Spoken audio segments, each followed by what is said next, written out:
వారి ఉద్దేశం అటువంటి వారిని కూడా చర్య తీసుకోవద్దంటే ఈ సభ జరుగుతూ ఉంది, మిత్రులు ధర్నా చేస్తూ ఉన్నారు, అక్కడి నుంచి ఫోటోలు తీస్తుంటే మేము సూచన లేదని మా సహకార సభ్యుడు మాకు చెప్తా ఉంటుంటే దాని మీద వచ్చిన వీడియో చూస్తే మీరు తప్పకుండా దాని మీద సోదరికి జరిగినా సిగ్గుగా అనిపించే పరిస్థితి దయచేసి సభ్యులందరూ కూడా గమనించండి.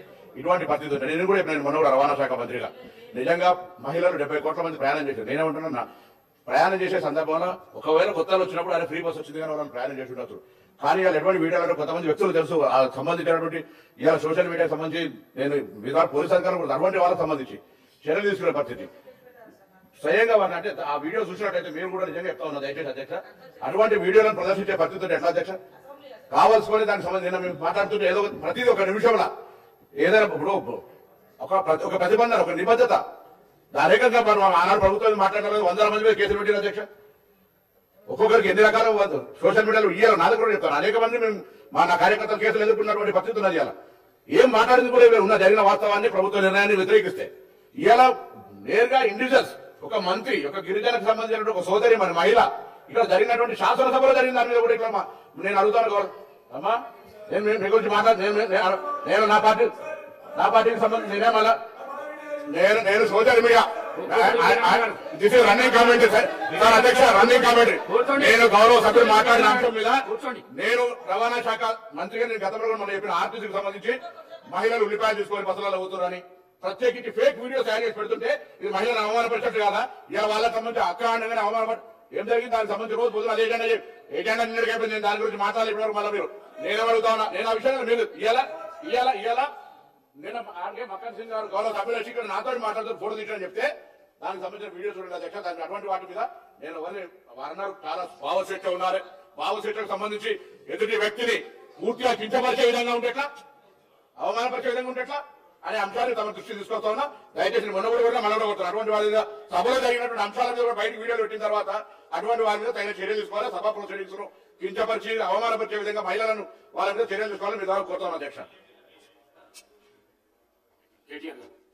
స్పీకర్ సార్, ఈ బిల్ ఏదైతే ఉందో నేను దాని మీదే నేను స్పష్టంగా చెప్పింది మా పార్టీ తరఫున ప్రభుత్వం తీసుకొచ్చిన బిల్లును సమర్థిస్తున్నాం, స్వాగతిస్తున్నాం అని చెప్పాను. దాంతో పాటు రవాణా శాఖ మంత్రులు వారికి ఎందుకు ఆవేశం వచ్చిందో నాకు తెలియదు కానీ అధ్యక్ష వారికి నేను కాదు ప్రభాకర్ గారు నేను దయచేస్తాను, నేను మిమ్మల్ని అనట్లేదు, ఈ గురించి ఏమి వేరే విమర్శ కూడా చేయట్లేదు.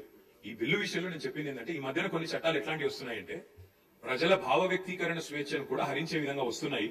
తెలంగాణలో మీరు చెప్పారు గతంలో కొంత ఇలాంటి కార్యక్రమాలు జరిగినాయి, ఇబ్బందులు జరిగినాయి, మేము వచ్చిన తర్వాత దాన్ని మారుస్తామని చెప్పారు. కర్ణాటకలో అక్కడి ప్రభుత్వం కాంగ్రెస్ ప్రభుత్వం కేంద్రం తీసుకొస్తున్న చట్టాల వల్ల కొన్ని చట్టాల వల్ల పోలీస్ రాజ్యం అయ్యే ప్రమాదం ఉంది కాబట్టి మేము కొన్ని సవరణలు చేస్తామని చెప్పారు. నేను రాష్ట్ర ప్రభుత్వాన్ని నేను అడిగేది ఏమంటే మన రాష్ట్రంలో ముఖ్యంగా ఇక్కడ ఈ సభలో కూర్చున్న వాళ్ళలో కూడా చాలా మంది గతంలో వామపక్ష ఉద్యమాల్లోంచి లెఫ్ట్ ఉద్యమాల్లోంచి పౌర హక్కుల సంఘాల ప్రజా సంఘాల నుంచి వచ్చిన వాళ్ళు ఉన్నారు.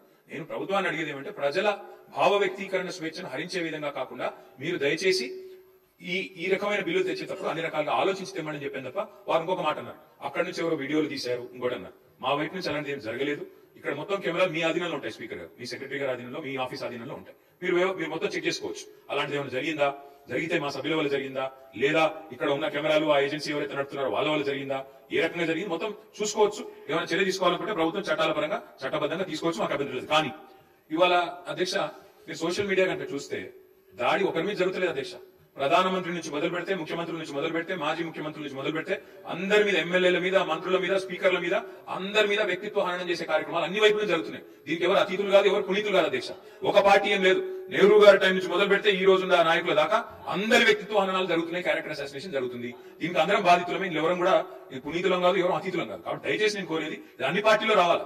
ఇదే ఒక పార్టీ వాళ్ళు చేస్తున్నారు, మిగతా వాళ్ళందరూ చాలా చక్కగా ఉన్నారు అధ్యక్ష. మరి మనం కూడా చూడాలి ఇక్కడ ప్రయోగిస్తున్న భాష, ఇక్కడ మాట్లాడుతున్న పదజాలం ఎట్లా అధ్యక్ష. మరి అట్లా మీకు కూడా అవకాశం ఇవ్వండి ఒక రోజు మొత్తం చెప్పుతో కొడతామని ఇష్టం వచ్చినట్టు మాట్లాడడం ఇవన్నీ కూడా దయచేసి దయచేసి ఏదో టైంలో సంస్కారవంతంగా అందరూ మాట్లాడండి అని మీరు ఆ చైర్లో కూర్చొని ప్రమాణంగా అందరికీ చెప్పండి. మా ఒక్కరికి కాదు అందరికీ చెప్పాలి.